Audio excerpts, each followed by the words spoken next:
Oi, gente, tô aqui de novo. Eu já vim falar um pouquinho sobre como você pode conseguir estudar no exterior, ainda no ensino médio com bolsa de estudos. Então vamos lá.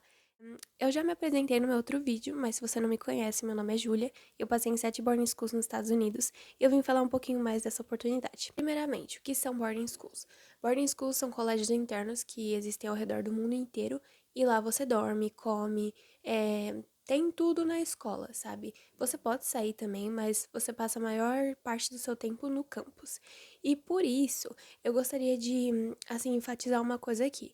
Se você tá pensando em estudar numa boarding school, é importante você ter em mente que lá é um lugar que você vai ter que estudar. Então, se você não é uma pessoa que gosta muito de estudar, talvez a boarding school não seja o melhor lugar para você. Então, tenha isso em mente, pensar por que eu quero ir para uma boarding school, para você realmente ver se é o melhor encaixe para você. Até porque as boarding schools não são baratas. Tem boarding schools que chegam até US$ 80 mil anualmente. Outras escolas na Europa mesmo, mais de 100 mil euros anualmente. Então, realmente não é barato. E se você ganhar uma bolsa, a escola pode estar investindo milhões de reais em você. Então, eles vão esperar algum resultado de você. Então, você vai ter que estudar realmente. Ah, mas como eu posso entrar numa boarding school, Julia? Então, tem 3 meios que você pode entrar, os principais, né? Os mais conhecidos, porque não são muito conhecidos. Mas é você ir pelo programa da UWC, que você faz o processo seletivo, é todo em português. Eu fiz, inclusive, mas é muito competitivo. Anualmente, eu acho que tem uns 6 mil candidatos por ano.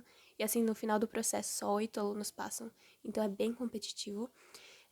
Você também pode fazer por agência, mas com agência é mais complicado, porque você vai ter que financiar tudo, e também pode ser se aplicar por conta própria, que foi o que eu fiz, e eu vou estar falando mais desse processo nesse vídeo aqui.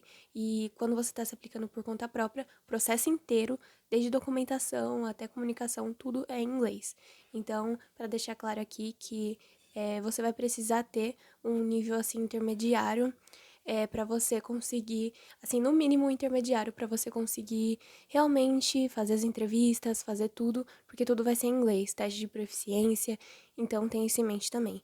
E se o inglês é uma barreira para você, eu recomendaria você focar primeiro no idioma para depois ir pro processo em si. Enfim, em relação a bolsas, quando você está se aplicando para uma boarding school, pelo menos nos Estados Unidos é assim, né? Eu não sei para a Europa, porque a Europa não dá muitas bolsas para internacionais, mas tem algumas oportunidades também.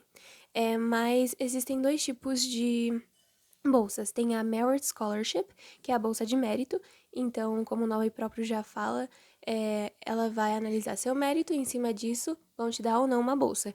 E tem também a Financial Aid, que é a ajuda financeira, que aí eles vão ver a sua renda familiar, eles veem várias coisas, assim, imposto de renda, extrato bancário, o quanto sua família ganha, tudo isso, e aí em cima disso eles vão te dar uma ajuda financeira. E assim, você pode perguntar: "Ah, é possível ganhar 100%?" Sim, é possível. Tem pessoas até que ganham full ride, que é assim, a passagem tudo coberto. Mas também é possível você não ganhar nada. Assim, nada tá garantido, sabe? Então, mesmo que sua renda for baixa, você não pode contribuir com nada, a escola pode te dar só 50%, ou pode não te dar nada. E por isso que é muito importante você tentar várias escolas, porque às vezes você pode passar em uma, mas não passar com a bolsa que você precisa, entendeu? E esses são os dois tipos de bolsas de estudo que você pode conseguir. Agora eu vou falar mais um pouquinho sobre o processo de aplicação, então como funciona as etapas e vamos lá. Então, como eu falei, o processo inteiro é em inglês, então o inglês vai ser uma necessidade. E aí, eu diria que o primeiro passo, assim, é você estar com inglês no mínimo B2, que é o intermediário. Depois, eu diria para você fazer a sua school list, que é as escolas que você vai se aplicar. E aí, isso é muito particular, só você vai saber. Tem que fazer muita pesquisa para saber realmente qual escola vai encaixar melhor com você. E, por exemplo, às vezes você tem uma extracurricular que você quer muito fazer e uma escola não tem. Então, aquela escola talvez não seja melhor para você. Então, a sua school list só você vai saber como fazer. A minha vai ser diferente da sua e assim vai.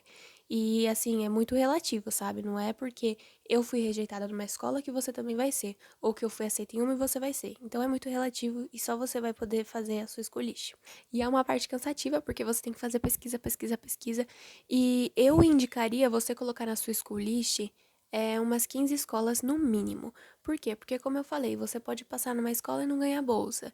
Ou, enfim, então não põe suas cartas só em uma escola. Assim, se você quer muito, põe no mínimo 15 e vai com as cabeças, igual meu pai fala. Outra parte do processo também é enviar um inquiry form, que é um formulário que você vai colocar algumas informações básicas, seus interesses, seus hobbies, e a escola também vai começar a mandar algumas informações para você sobre extracurriculares e um monte de coisa, então também é muito importante você fazer o inquiry form. Inclusive, tem algumas escolas que, pelo seu inquiry form, né, você põe seu endereço, tudo, eles vão te mandar livros da escola. Por exemplo, eu tenho esse livro aqui, que foi o único que eu ganhei da Portsmouth Abbey School. E aí, tem um monte de coisa, tipo, algumas informações muito legais sobre a escola, e você consegue ver muita coisa. Então, eu recomendo vocês fazerem o inquiry form. Depois disso, não tem meio que uma ordem certa para você enviar toda a documentação.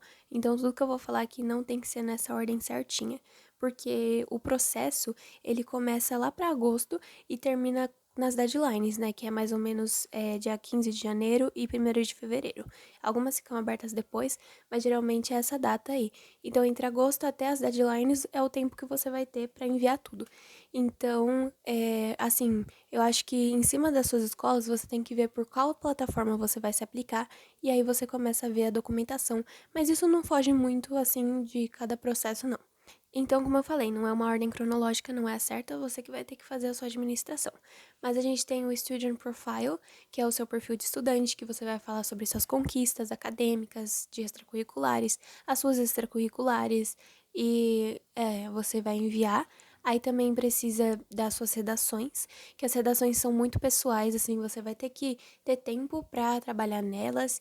E as redações em inglês são diferentes, porque elas têm que ser mesmo pessoal. Então você vai ter que dar uma importância em uma história, assim, eles vão te dar um tópico, e em cima daquele tópico você vai ter que explicar a importância daquele acontecimento, por exemplo, na sua vida, o que refletiu, o que mudou e o que você aprendeu sobre aquilo.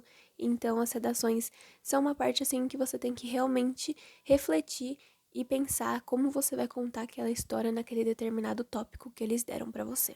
E também tem o Parent Statement, que é meio que uma recomendação dos seus pais, né? O de um ou de outro. E aí eles vão falar, tipo, as expectativas deles e algumas coisas assim. A gente também tem as recomendações. E as recomendações, geralmente, eles pedem 3. Algumas escolas pedem mais alguma, de algum outro professor, ou até de alguma pessoa fora da escola, do âmbito acadêmico. Mas, geralmente, são 3 recomendações, que é o seu professor de matemática, inglês e o coordenador. Então, você vai ter que precisar dessas recomendações e aí a escola vai enviar um e-mail pro seu professor, então ele não vai ter que escrever à mão, sabe? E eles vão preencher o formulário lá, como de acordo com a escola mandar. As recomendações são uma parte muito importante porque é a única parte do processo que você não tá falando de você. Então é muito importante para eles, porque eles vão te ver realmente como uma pessoa, assim. Esse processo inteiro não é, só isso que vai te definir. Não vai ser só uma prova, igual aqui no Brasil, vai ser realmente um conjunto de coisas que vão levar ou não para sua aprovação. Então é muito importante eles terem uma perspectiva fora da sua. Aí também tem os boletins, e os boletins geralmente eles pedem do seu ano atual e 2 anos acadêmicos anteriores. Então, por exemplo, eu tô no 2º ano, então eles vão pegar do nono, primeiro e segundo. E aí, eles têm que ser traduzidos para inglês. Eu traduzi o meu aqui mesmo e você pode traduzir o seu. Então, é bem de boa, assim, eles vão aceitar. Uma coisa também que já me perguntaram é se, eu preciso ter notas boas, sim ou não? Sim, você precisa ter notas boas, não vou mentir. Porque, igual eu falei, a finalidade de uma boarding school, você tá indo lá para estudar. Então, o ensino de lá vai ser rigoroso. Então, se você não tiver notas boas na sua escola, quer dizer que você não vai conseguir, talvez, acompanhar o ensino de lá. Então, assim, tenha notas boas que isso vai te ajudar bastante. Mas não vai te definir só suas notas. Sim, mesmo se você for um gênio, mas o resto do processo não tá muito bom, você também não vai passar. Então, tenha notas boas que isso pode te ajudar. Também tem os testes padronizados, né?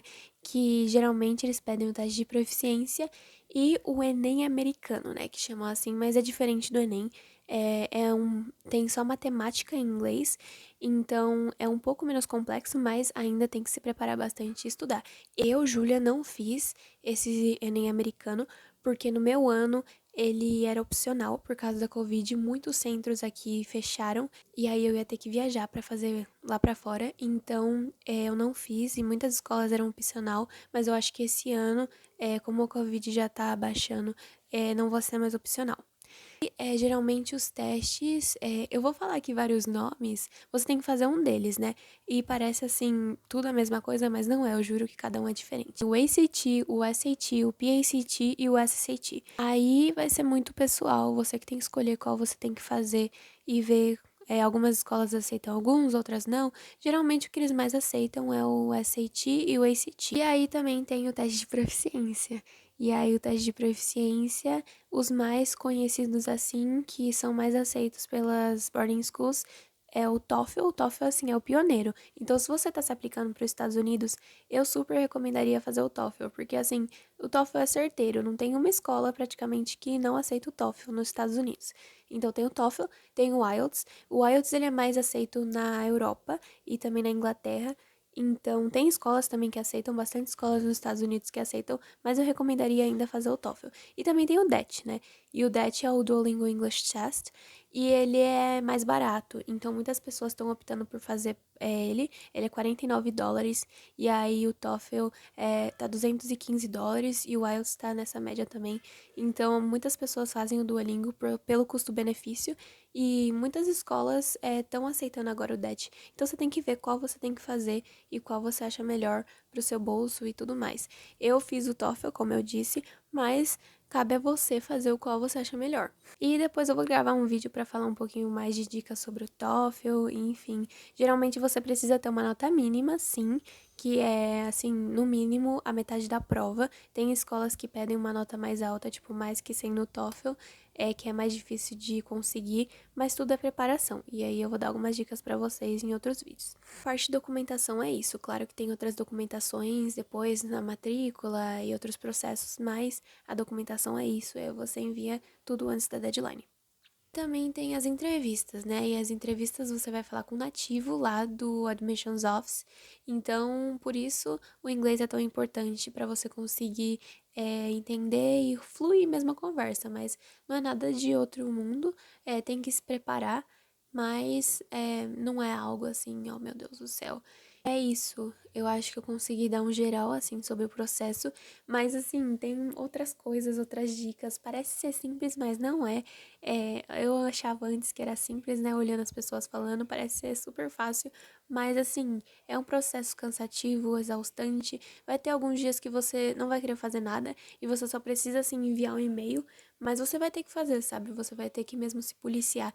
E eu acho que a parte mais desafiadora é que você vai ter que ter a administração do tempo de quando você vai fazer as coisas, sabe? E aí você mesmo que vai ter que criar uma rotina para enviar tudo e tudo mais. Então, é isso. Desculpa pelo vídeo ter ficado um pouco longo, mas eu acho que eu consegui falar um pouco do geral sobre o processo. Eu vou gravar outros vídeos mais pontuais sobre dicas de TOEFL, dicas de entrevista e coisas mais pontuais, minha experiência também sobre o processo. E foi isso, eu espero que vocês tenham gostado. Deixa o like, comenta aí embaixo e beijo.